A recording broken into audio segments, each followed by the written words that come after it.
Hi viewers, welcome back to Tuttu's kitchen. ഇന്ന് നമുക്ക് കൂന്തൽ അല്ലെങ്കിൽ സ്ക്വിഡ് എങ്ങനെയാണ് റോസ്റ്റ് ചെയ്തെടുക്കുന്നതെന്ന് നോക്കാം.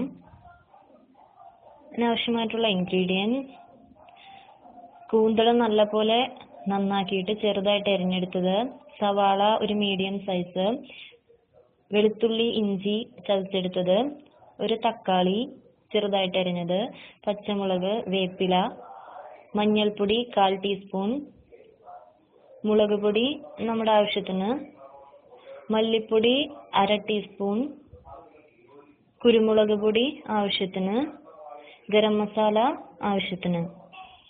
കൂടെ നമുക്ക് ഉപ്പും വേണം, വെളിച്ചെണ്ണയും വേണം. ഇനി നമുക്ക് ഒരു പാനിലേക്ക് വെളിച്ചെണ്ണ ഒഴിച്ചു കൊടുക്കുക. വെളിച്ചെണ്ണ നല്ലപോലെ ചൂടാകുമ്പോൾ നമുക്ക് സവാള, വെളുത്തുള്ളി, ഇഞ്ചി, പച്ചമുളക്, വേപ്പില എല്ലാം കൂടെ ഇട്ട് നല്ലപോലെ ഒന്ന് വഴറ്റിയെടുക്കണം. ഇപ്പോൾ വെളിച്ചെണ്ണ ചൂടായി കഴിഞ്ഞപ്പോൾ സവാള ഇട്ട് കൊടുത്തു.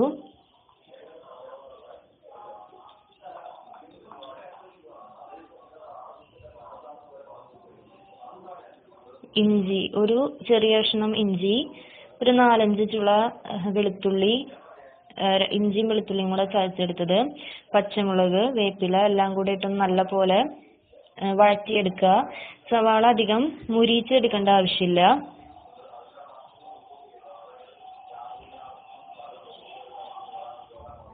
ഇപ്പം ഏകദേശം വഴണ്ടി വന്നിട്ടുണ്ട്. ഇനി അതിനകത്തേക്ക് ഞാൻ 1/4 ടീസ്പൂൺ മഞ്ഞൾപ്പൊടി ആഡ് ചെയ്തിട്ടുണ്ട്. ഞാൻ നല്ലപോലെ മഞ്ഞൾപ്പൊടി ആ വെളിച്ചെണ്ണയിൽ മുരിച്ചെടുക്കുക.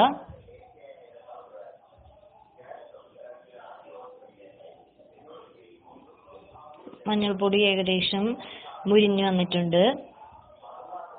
ഇനി ഇതിലേക്ക് മല്ലിപ്പൊടി, ഞാനിവിടെ 1/2 ടീസ്പൂൺ മല്ലിപ്പൊടിയാണ് ഉപയോഗിച്ചിരിക്കുന്നത്. മല്ലിപ്പൊടിയും നല്ലപോലെ ആ വെളിച്ചെണ്ണയിൽ മുരിച്ചെടുക്കുക.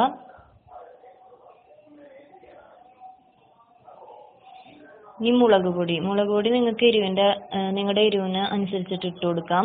ഞാനിവിടെ 1 ടീസ്പൂൺ മുളക് പൊടിയാണ് ഇട്ട് കൊടുത്തിരിക്കുന്നത്. നല്ലപോലെ മുളക് പൊടി മുരിച്ചെടുക്കുക. അതിനുശേഷം തക്കാളി, ഞാനിവിടെ ഒരു ചെറിയ തക്കാളിയാണ് എടുത്തിരിക്കുന്നത്. നല്ലപോലെ ചെറുതായിട്ട് അരിഞ്ഞിട്ട് ഇടുക. തക്കാളി അധികം ഇതിലിടണ്ട, കാരണം എന്താണെന്ന് വെച്ചാൽ വെന്ത് കഴിയുമ്പോൾ നല്ലപോലെ കുഴഞ്ഞു പോകും. അപ്പോൾ അത് അവോയ്ഡ് ചെയ്യാൻ ചെറിയൊരു തക്കാളി എടുത്താൽ മതി. ഇനി അതിനകത്തേക്ക് തക്കാളിക്ക് ആവശ്യമായിട്ടുള്ള ഉപ്പ് ഇട്ട് കൊടുക്കുക. സ്ക്വിഡിന് ആവശ്യമായിട്ടുള്ള ഉപ്പ് നമുക്ക് സ്ക്വിഡ് ചേർക്കുമ്പോൾ ഇട്ട് കൊടുക്കാം. ഇനി നല്ലപോലെ വഴറ്റിയെടുക്കുക.